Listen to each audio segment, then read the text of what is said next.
정치 외교 안보 분야로 좀 넘어가서 이번엔 해외 언론인들께 좀 기회를 드릴까 합니다. 질문하실 분들 좀 손을 들어주시기 바랍니다.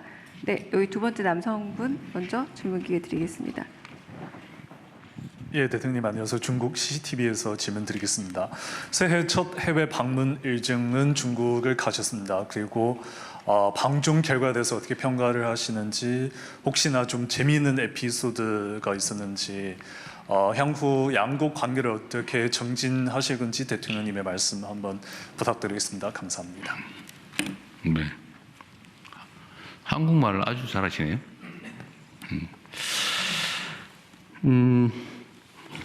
제가 이제 작년 취임한 이후에 외국 정상들을 만난 게 한 50개국 된다고 그래요. 맞나 모르겠네. 뭐 그렇다고 그래요. 뭐 이래저래 뭐 만난 게. 그 중에 이제 시간을 가지고 길게 긴 시간을 가지고 정상회담을 한 경우는 그리 많지는 않죠. 이번 방중에서 시진핑 주석과 회담은 참 유익했다고 생각합니다. 그리고 방중 과정에서 중국 정부가 매우 잘 준비해서 이렇게 환대해 준 것들이 우리 대한민국 국민들께서도 다 목도를 했고, 또 중국 인민들도 함께 본 장면인데, 양국 간의 관계 개선에 큰 전기가 됐다고 생각합니다. 뭐 여러 가지 현안들이 있긴 한데, 뭐 국가 간에 좋은 측면만 있을 수는 없고 갈등적 요소도 분명히 있죠. 이런 갈등적 요소들도 잘 관리할 수 있을 거라는 확신도 들었습니다.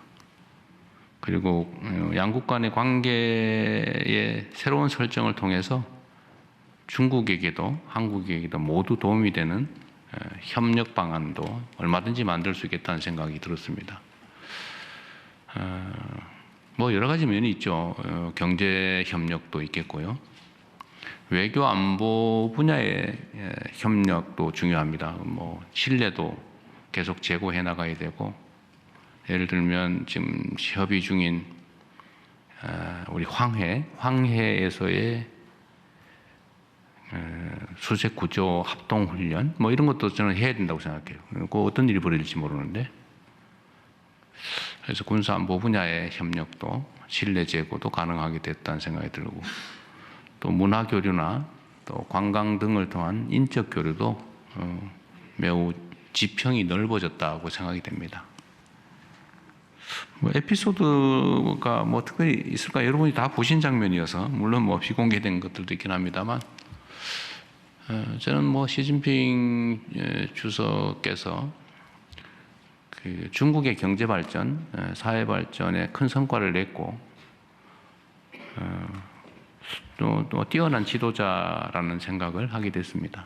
생각하는 것보다, 일반적으로 보여지는 것보다는 매우 인간적이고, 생각보다 농담도 잘 하시고,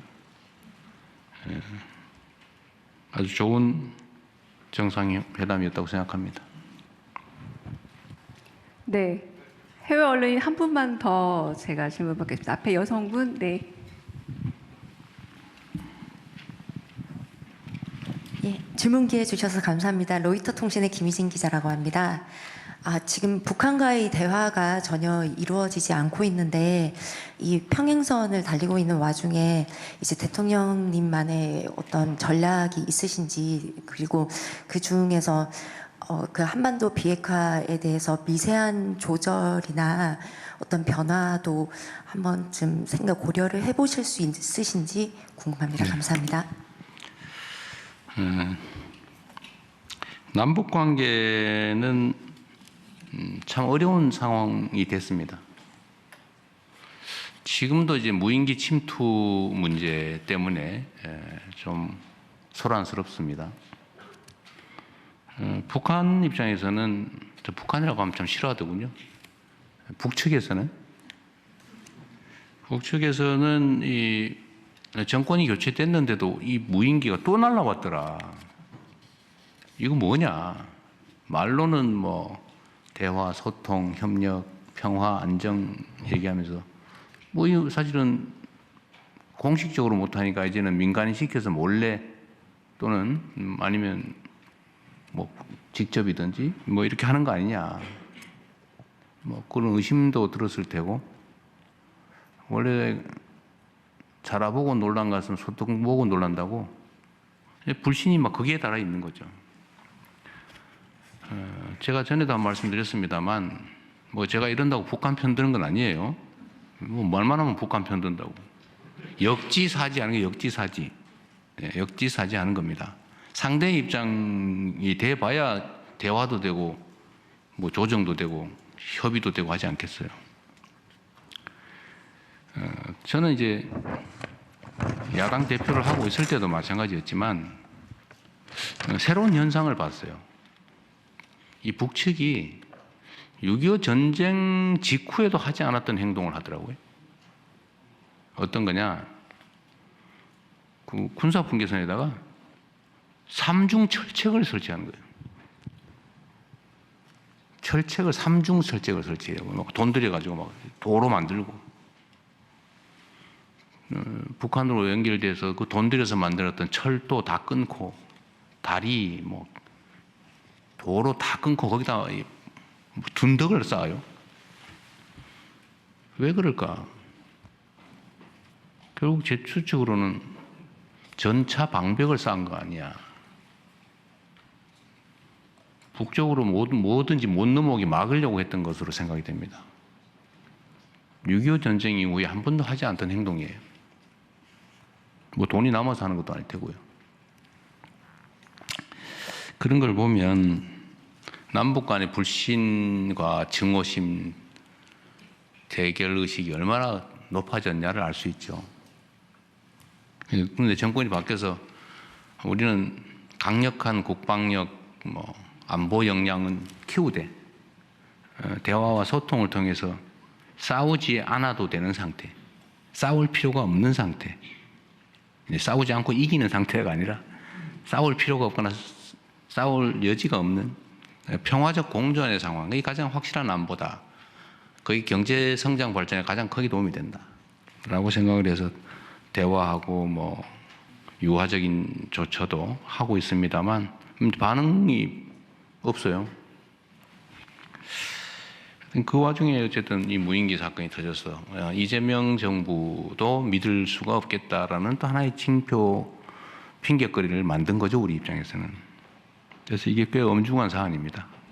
그래서 철저히 조사하고 잘 대책을 세워야 되는 이유죠. 그만큼 남북 관계는 어렵습니다. 그리고 이 쌓인 불신과 적대 의식이 너무 커서 중국 시진핑 주석의 말씀처럼 석자 얼음이 어떻게 한 번에 녹겠냐, 이런 얘기도 남북 관계에도 적용이 될 수 있을 것 같습니다. 남북 간의 관계에 대한 전략은 뭐 단순하면서도 뭐 확실하죠. 확고한 방위력, 억지력을 확보하고 그 기반 위에서 이 방위력과 억지력으로 위협하는 게 아니라 대화하고 소통하고 협의하고 존중하고 그래서 공생 공령의 길을 같이 살고 같이 번영하는 길을 만들어간다. 통일은 지금 뭐 통일은커녕 뭐 전쟁 안 하면 다행인 상황인데 그건 좀 뒤로 미루더라도 평화적 공존이 가능한 상황으로 최대한 할 수 있는 걸 해나간다. 그 속에서 미국의 역할이 매우 중요하다고 생각이 돼요. 미국 트럼프 대통령이 약간 독특한 분이시긴 한데 그 점이 한반도 문제 해결에는 크게 도움이 될 수 있다고 생각됩니다.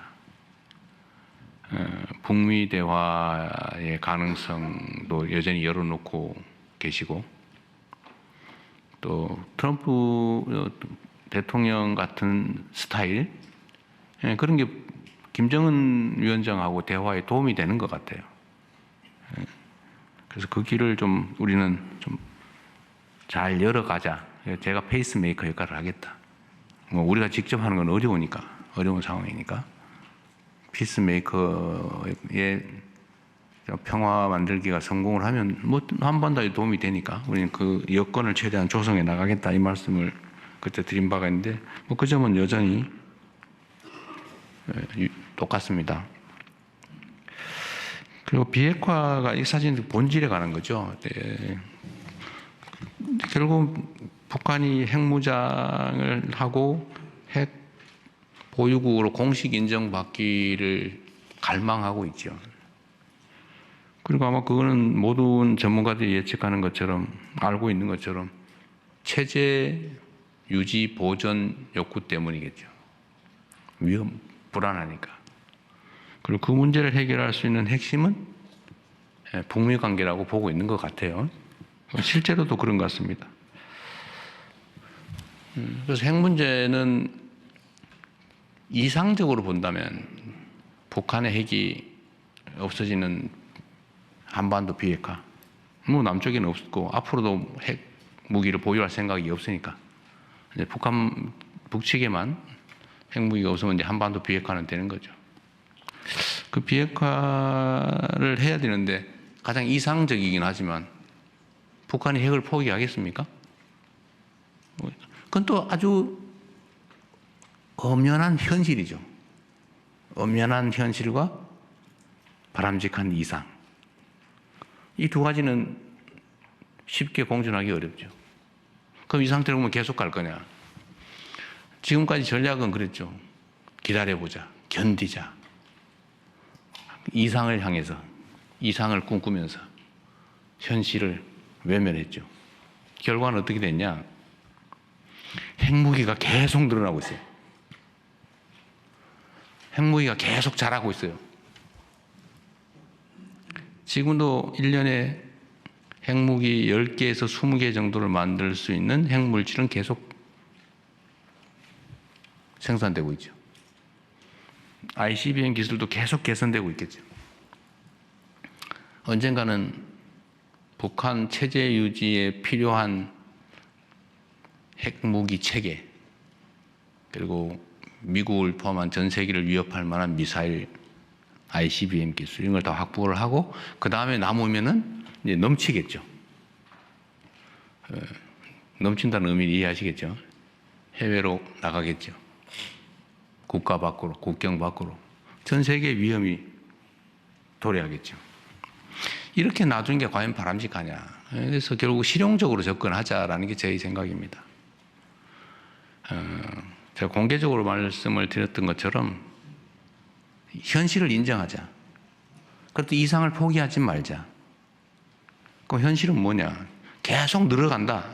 제가 트럼프 대통령에게도 시진핑 주석에게도 딱 이렇게 얘기했던 똑같은 내용입니다. 공개적으로 한 얘기도 똑같죠. 더 이상 핵물질을 생산하지 않고 핵물질이 해외로 반출되지 않고 ICBM 기술을 더 이상 개발하지 않게 하는 것도 이익이다. 현재 상태 중단하는 것도 이익이다. 이건 현실이다. 아무도 손해보지 않는다. 중단시킨다고.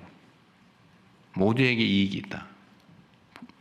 그래 거기에 대해서 일부 보상을 하면서 1단계로 이상은 포기하지 말고 가장 현실적인 건 중단하자. 는 협상을 하자. 다음은 핵 군축하자. 군축 협상하자. 그리고 길게는 비핵화를 향해서 가자. 뭐 체제 보장이 확실하고 관리 비용 많이 들고 그러면 뭐 없을 수도 있겠죠. 근데 그렇게 만들어 가야 되는 거 아니야. 단기, 중기, 장기로. 이 얘기를 저는 이제 정상들을 만날 때마다 하고 있죠.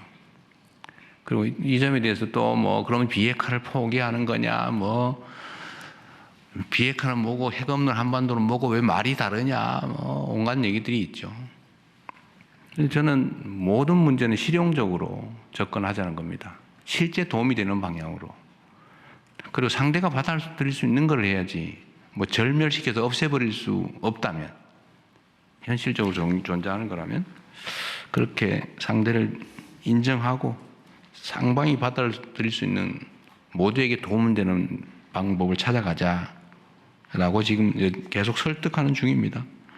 뭐 효과가 있을지 없을지 모르겠지만 저로서는 제가 국민 여러분의 권력을 위임받아서 대한민국의 국정을 담당하는 한 대한민국 국민들에게 그리고 대한민국에게 또 전 세계에 그리고 북한에게도 북측에게도 도움되는 실용적인 길을 좀 찾자는 게 제 생각이고 또 그렇게 계속 추진해 나가겠습니다. 하여튼 대전제는 그렇습니다. 나라의 힘을 키우는 것입니다. 그리고 대외적 문제, 안보, 국방, 외교 이 분야에 관한 한은 좀 정략적 접근을 좀 자제하고 이런 점에서는 힘을 좀 모아가자 이 말씀을 좀 부탁 말씀 하나 드립니다. 네, 다시 국내 언론 한 분 질문 요청드리겠습니다. MBC 김재경 기자님. 예, MBC 김재경 기자입니다. 그 질문 기회 주셔서 대단히 감사하고요. 또 제가 감사하다고 말씀드린 이유 중에 저희가 지난 4년간 그 대통령 기자회견 때 질문 기회를 단 한 번도 얻지 못했습니다. 단 한 번도? 네, 그래서 저희가 뭐 대통령 뭐 민간인 전용 탑승기 보도도 있고 바이든 날리면 보도도 있고 해서 저희가 상당히 불편했구나라는 생각을 저희 MBC 네. 구성원들이 했었는데 당시 출입했던 기자들이 이제 너만큼은 반드시 질문을 좀 했으면 좋겠다라고 해서 알겠습니다. 제가 이제 감사하다는 말씀 드립니다. 자주 기회를 드리세요. 전에 못하신 것까지 다 하게. 그래도 뭐 다들 공정하게 네. 질문 기회를 받는 것 같아서 네.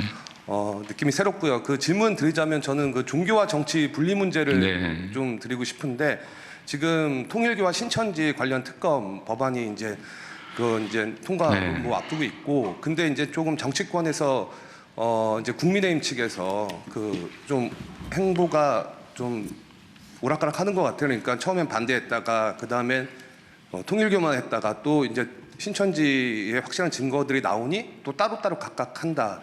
그래서 그런 걸 두고 이게 혹시 지연작전 아니냐 이런 비판이 나오고 있는데 이에 대한 대통령님의 네. 생각이 좀 궁금하고요. 연장선상에서 그 통일교나 신천지뿐만이 아니라 우리나라 어떤 극우 목사들의 정치적 발언도 문제가 되고 있는데 이 문제에 대해서는 어떻게 뭐 해결 방안이 있는지 대통령님의 생각을 듣고 싶습니다. 뭐 그런 게 정치일지도 모르죠.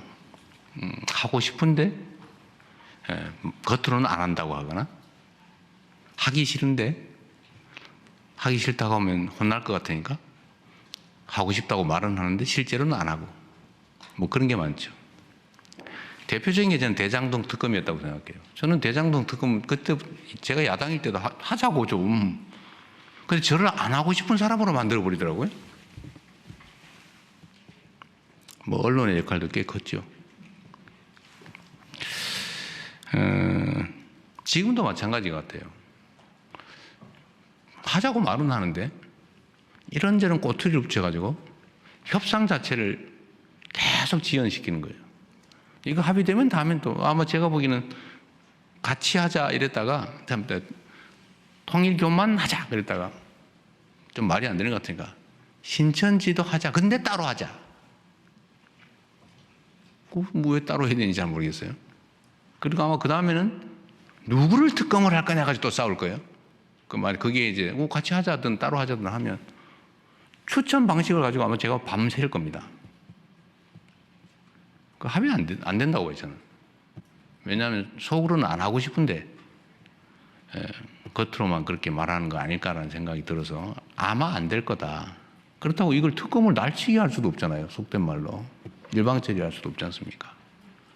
그래서 제가 보기엔 안 될 것 같으니까 그럼 특검 될 때까지 일단 수사해라 라고 제가 지시를 한 거죠.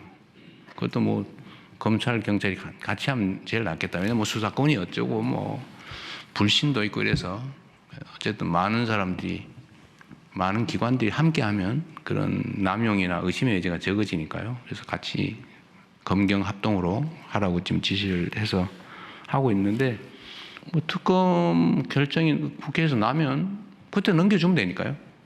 그렇다고 그때까지 안 하고 기다릴 수는 없죠. 저는 수사를 안 하게 하는 게 목표가 아니었을까 하는 생각이 듭니다.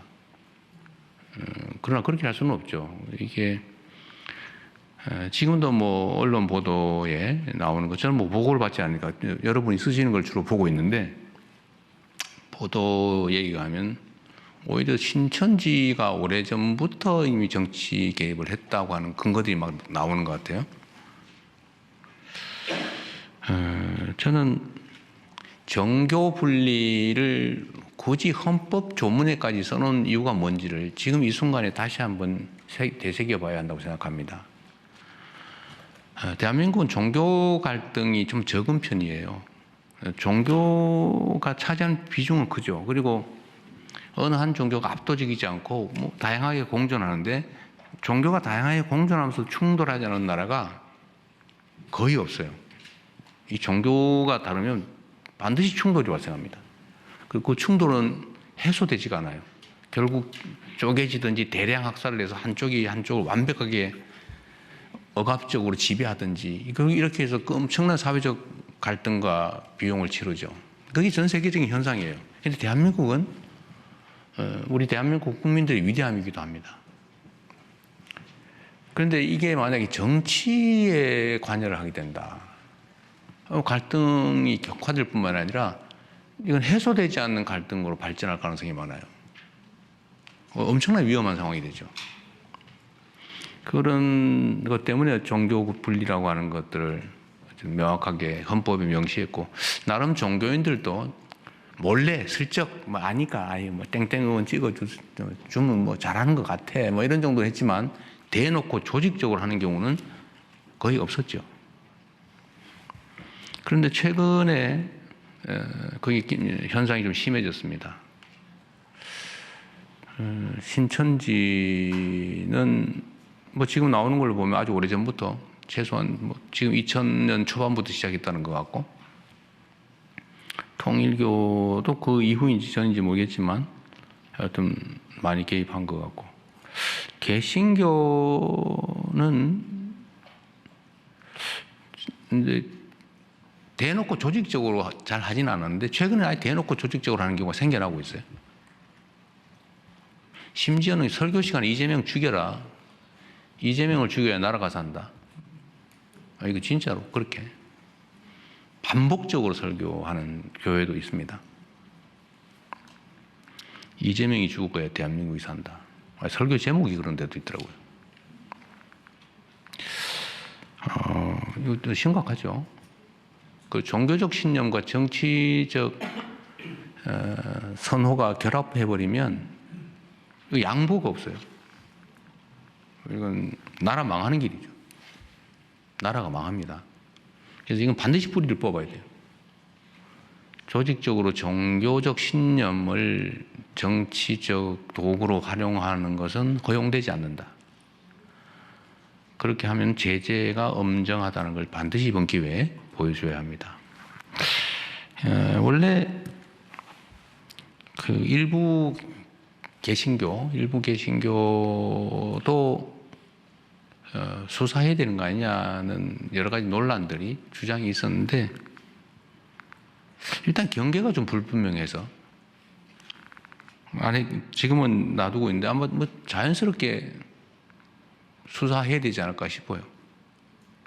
근데 문제는 지금은 이제 원래 밭갈이 할 때 큰 돌부터 집어내고 그 다음에 자갈 집어내고 잔돌 집어내고 해야지. 한꺼번에 다 집어내려면 힘들어서 못하거든요. 그래서 일단 큰 돌부터 좀 집어내고 다음에는 자갈도 좀 집어내는 단계가 오지 않을까 그렇게 생각합니다. 하여튼 정교 분리 원칙이 깨지는 일은 결코 있어서는 안 된다. 반드시 엄정하게 처벌해야 되고, 이번 기회에 저는 법률도 조금 보완해야 되지 않을까 하는 생각도 하고는 있어요. 아직은 뭐 좀 섣부리긴 한데 슬쩍 그 정치 개입하는 걸 좀 심하게 제재해야 되지 않을까. 지금은 너무 처벌 강도가 낮은 것 같아요. 저 원래 처벌 법률을 만드는 거 별로 안 좋아하는데 그래 바람직하지 않다고 생각하는데, 이 문제는 이게 얼마나 나쁜 짓인지 얼마나 위험한 짓인지를 잘 모르는 것 같아요. 그거 마치 무슨 권리인 줄 알아요. 그러나 이게 개인이 정치적 선호를 갖는 거, 종교적 신념을 갖는 건 상관없죠. 그러나 종교 시스템 자체를 정치적 수단으로 쓰는 거, 그건 절대로 허용되지 않는 겁니다. 그 마치 저 나라 지키라고 총 주었더니 내가 가진 총인데 내 마음대로 쏠 거야. 그래가지고 국민들한테 총구를 겨냥하는 반란 행위라는 거와 똑같죠. 네, 잘 처리하도록 하겠습니다. 그리고 특검 되면 그때 되면 넘겨주겠죠. 뭐. 그 전에는 최선을 다해서 신속하게 엄정하게 수사한다. 너 나 가릴 것 없이 지휘고와 가릴 것 없이. 네, 그렇게 하겠습니다. 네, 다음 질문하실 분 손 들어 주십시오. 네, 서울신문 김진아 기자님. 네, 질문 기회 주셔서 감사합니다. 서울신문 김진아 기자입니다. 그 이해운 기획예산처 장관 후보자에 대한 인사청문회 불발되고 오늘 마침 송부 기한인데요. 그 재송부를 요청하실 생각이신지 좀 궁금하고요. 또 여당에서도 좀 부적절한 인사가 아니냐는 비판이 좀 있는데 이렇게 청문회가 만약에 열고 기회가 주어지고 해명을 하고 난 다음에 반대 여론이 계속 많아지면 좀 지명철에도 검토하실 수 있는지 궁금합니다. 이 질문을 왜 안 하시나 했어요.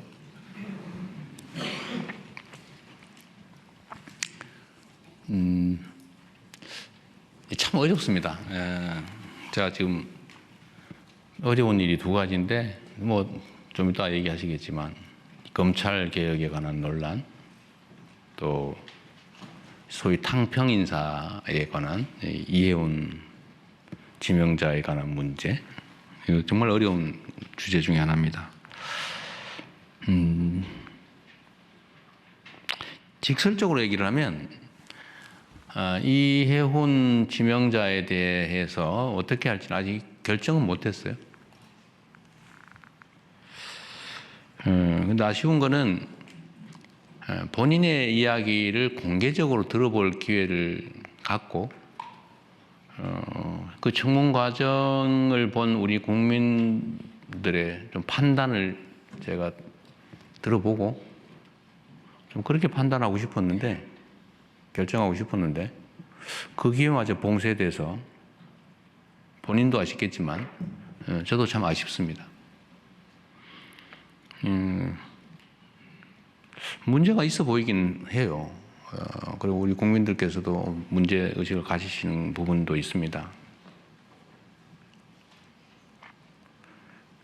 그리고 뭐 저로서도 아쉽기도 하죠. 그러나 그에 대해서 본인의 해명도 또 들어봐야 되는 거 아닌가요?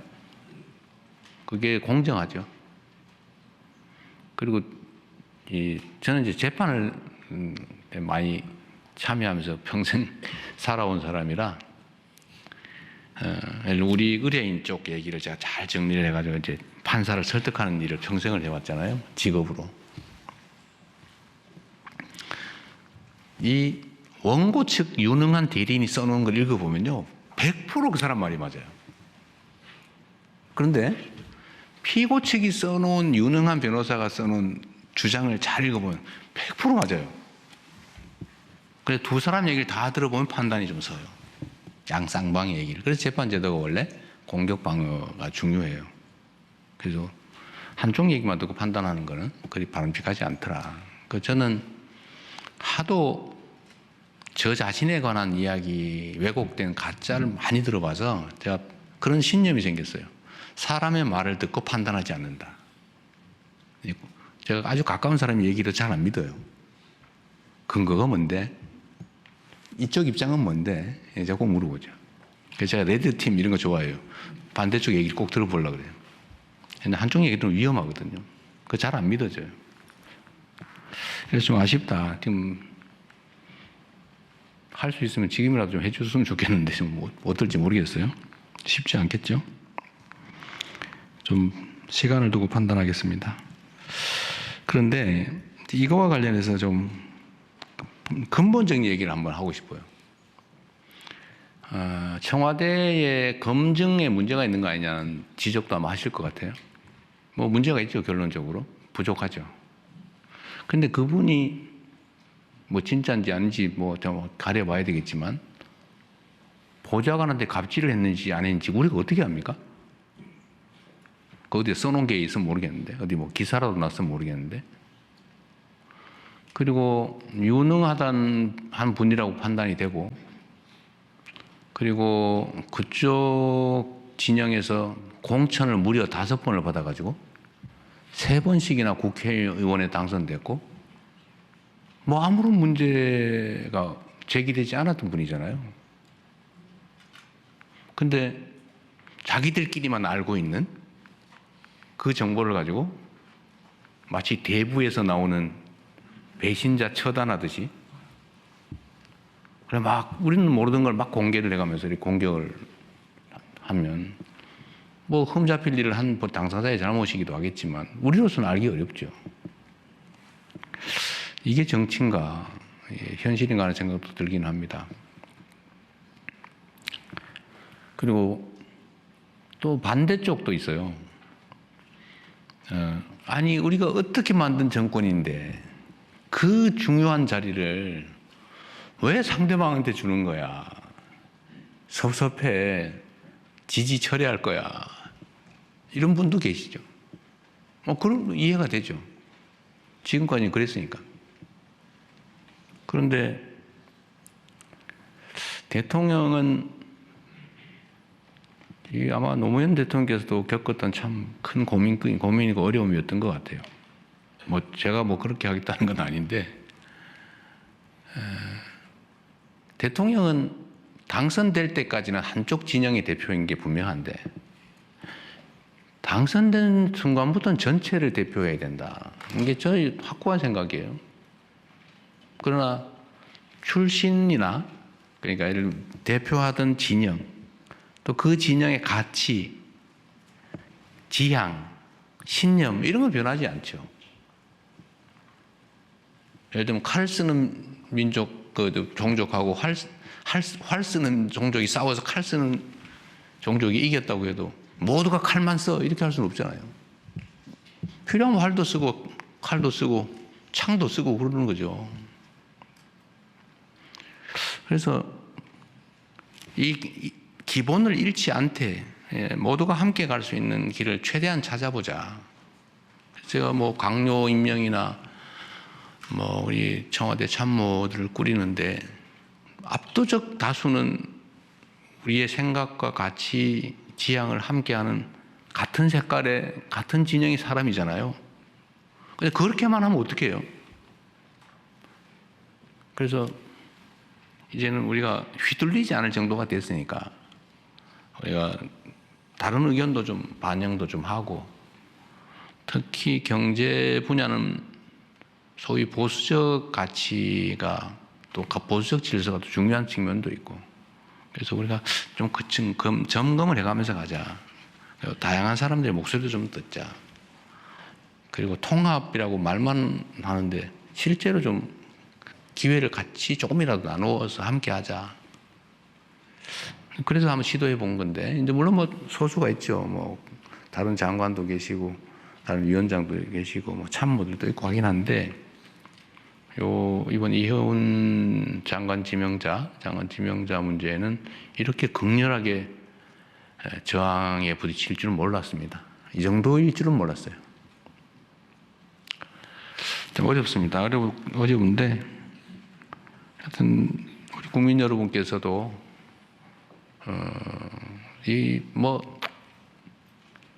이해해 주시라는 말씀을 드리기는 어려운데 이런 필요성이 있다는 점에 대해서 일부 용인은 해 주시길 바랍니다.